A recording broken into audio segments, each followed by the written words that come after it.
का हाल बा भाई लोग। तो भाई लोग आज के शायरी वीडियो अभिषेक नाम होली पर बाटे। तो चलो वीडियो शुरू कर जाओ। इतना दिन ले हम दुख रहनी एगो पल खातिर खुशिया जगई तू कि यार इतना दिन ले हम दुख रहनी एगो पल खातिर खुशिया जगई तू। अरे ए करे जा तनी हई हमरा अभिषेको भैया पर दया देखई तू ओसो के होलिया में मिले हई तू।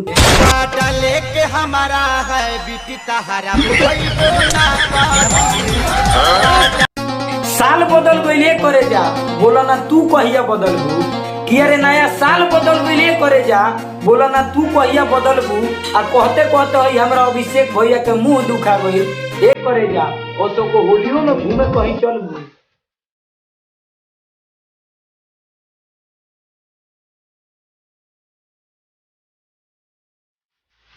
तो बस भाई लोग अभिषेक नाम होली शायरी वीडियो यही जो रहतनी।